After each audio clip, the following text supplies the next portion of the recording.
kidding, Mr. Hitler, if you think we're on the run.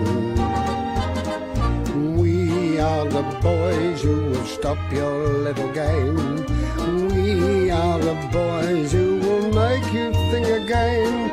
'Cause who do you think you are kidding, Mr. Hitler, if you think old England's done?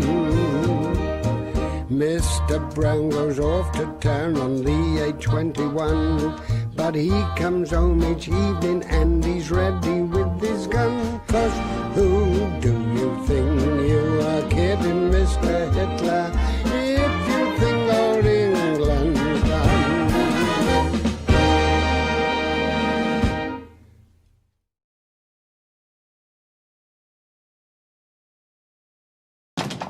Excuse me.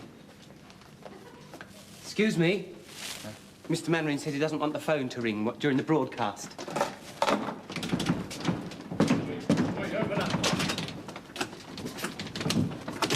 Oh, happy Christmas, Mr. Hodges. And the same to you. What's going on here? You can't come in and you mustn't make noises. What's all this here? Napoleon trying out a new secret weapon, is he?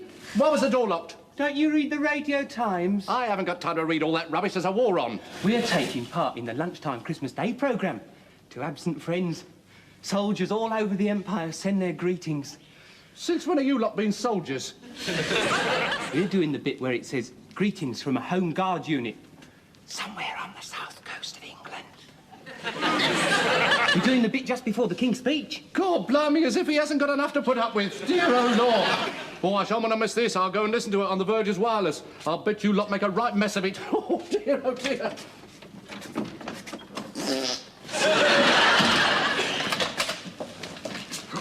Taking the phone off the hook, Mr. Mannering. Good, good, good. We don't want any interruptions. Are we through to the producer in London? Good morning, everyone. My name is Willoughby Charlton Maxwell, and I am your producer. Now, this broadcast will be heard all over the Empire, and your section will come just before his Majesty the King's speech. Oh. You hear that, Wilson? Yes. Just before the King's speech. What an honour. Yes, it is indeed. It's awfully good, sir. Yes. Are your men all ready, Captain Mannering? Yes, we're all ready, thank you. Would you mind speaking into the microphone, please? That's the microphone there, you see.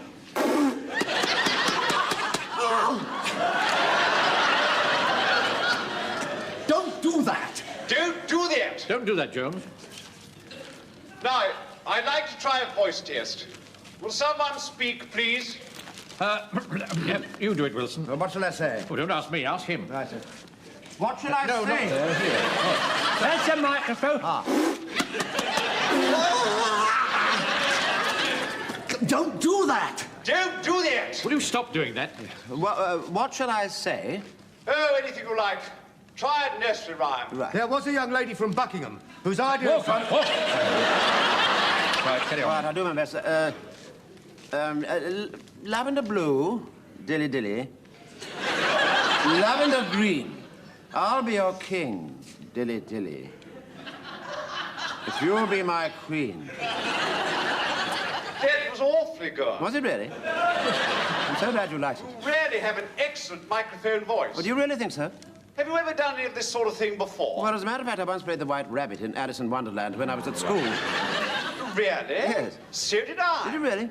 What school were you at? Well, as a matter of fact, Look, I can went we to... get on with this script, please? Captain Mannering, I don't speak to page 7. Do you think I might be... No, certainly not. One more voice test, please. I'd like to volunteer to be one more voice tester, please. Any old iron, any old iron, any old iron. Oh, I wouldn't give a touch for your old watch, any old iron, diddly-da-da, diddly-da-da, da-da-da-da.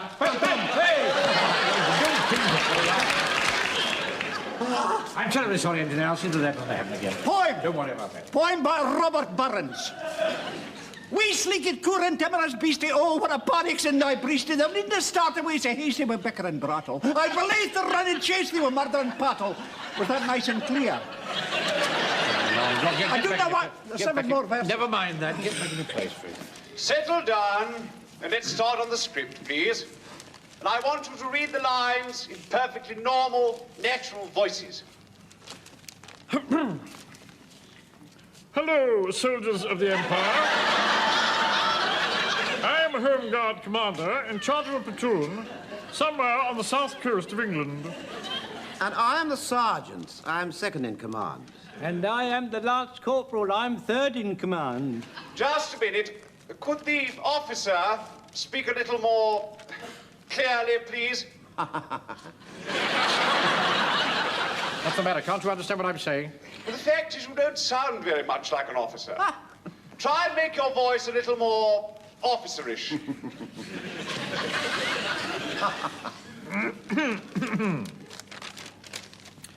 RHQ is perched on the top of a windswept cliff looking out across the angry sea. Just a minute. Engineer, Yes, sir? I shall want the sound effects in here. Ah, yes, well, I'm afraid that's going to be a bit difficult, sir. Why? I had a phone call from the sound effects chappies about half an hour ago, and their van's broken down. I don't think they're going to make it. But this is absurd. I know. I must have the wind and water. Captain Mannering, couldn't some of your men simulate them somehow? Oh, I can think... I can think so, yes.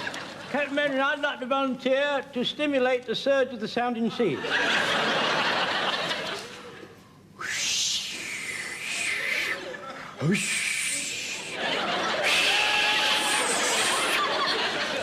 That was awfully good. Oh, thank you, sir. Mr. Mannering, could I do some seagulls, please?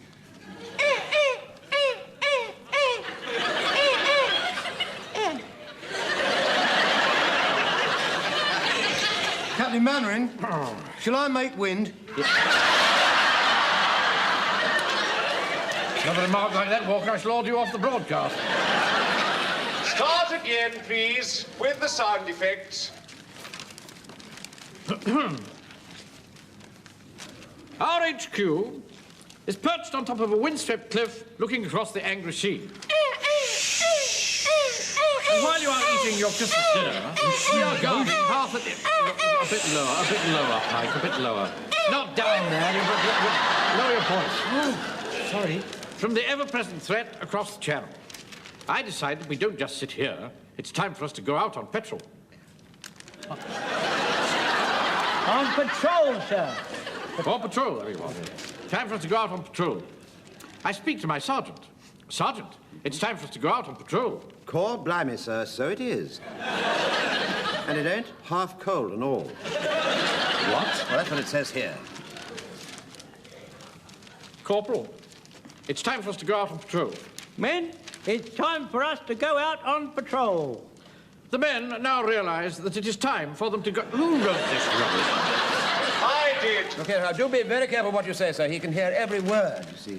Come on, lads, we're going on patrol. And in less time than it takes to tell, the men are marching along the cliff top in the teeth of the biting wind. Suddenly, one of them points and speaks. What's that, Corp? What's what? Look, there's an object floating in the water. Truth, so there is, an all. Ahoy! The man's recht to the new. Ahoy! Said Jock, our Scottish private. All eyes peered out to sea. What can it be, what? Can it be, Sarge? Cor blimey, Stone the Crows. It looks suspicious and all. But I'm terribly sorry, I don't want to be very awkward or difficult, but this doesn't seem to be written in very good English to me. It's not supposed to be good English. It's supposed to be Cockney. No, see, but you see, I don't speak with a Cockney accent. Why, I naturally assumed that being a sergeant you would. Yes, but you see, I don't, you see. Oh, dear. Oh, look, I know what. How would it be if the sergeant played the part of the officer and the officer played the part of the sergeant? Young man, I am the officer and he's the sergeant, and he's staying that way. Mr. Mannering, I haven't got anything to say. Is that because I talk common like you? Just carry on being a seagull, Pike. Right, Jones. What can it be, what? Can it be, Sarge? I have got an idea, sir. If you keep me covered, I will shin down the cliff, dodge between those boulders, crawl under the barbed wire and out along the jetty where I can get a closer deco. Then I will quickly shin back and give you the griff. Won't take 2 shakes for a lamb's tail? Well, right. Scarf it out and take a quick butcher's. I am off. God blimey, sir. Look at the old goat go, and all. Oh, aye. He's lapping like a wee mountain lammy. Lammy? I decided to take no chances. Tell the men to get under cover, Sergeant. Right, Governor. Here, Court. Tell the men to get their flipping heads down. You did well, you did Joe, well. Joe. Sorry, where are we? Page 5. Oh, right. Tikai Tai Bio, Sarge. Tikai Tai Bio? Just a minute. Tickety-boo, tickety-boo. Tickety-boo, Sarge. You heard what the Sarge said. Take cover. The men moved like a smooth, well-oiled machine. Suddenly, above the sound of the surf, we heard the faint cry of Godfrey's voice. All clear. We heaved a deep sigh of relief. Yeah. All right. It was a false alarm, but it could have been a Nazi submarine. So give us a thought as you're tucking into your Christmas dinners. Think of us, the men of Britain's Home Guard, who are on constant watch day and night. Simple men, shopkeepers, factory workers, butchers, bakers. And undertakers. James Fraser, 91 High Street, Warmington, and see reasonable prices for... And that'll do. Pounds extra. Be quiet. Men from all walks of life. We seek no reward. We only do our duty, content in the knowledge that our children and our children's children will grow up to be free men and women. And children. Christmas greetings and good wishes to and from British citizens wherever they may be. We give you the toast, absent friends.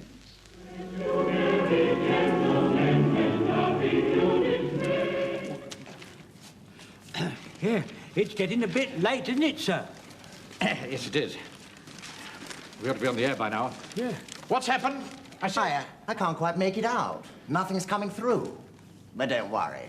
I'm just waiting for the standby light. Should be through at any moment. Just think, Mr. Mannering. You'll be the last one to speak before the King. Do you think you'll be listening? Oh, yes, undoubtedly. And the Queen, and Princess Elizabeth, and Princess Margaret Rose. God bless them. We're gonna wang out. What happened to you lot, then? Quiet, will you? We're just about to go on the air. You're talking about it's all over. You've just been listening to the King's speech on the wireless. Old Mother Riley's Christmas party's on now. Oh, Mother Riley. Yeah. Awfully sorry, chaps. Hong Kong overran. Had to cut you out. We couldn't keep His Majesty waiting. Oh, that's nice, isn't it? Like it. What have you been doing all this time, then? Something I want to say. And I want you to listen very carefully. Are you listening? Yes, I'm here. Ow!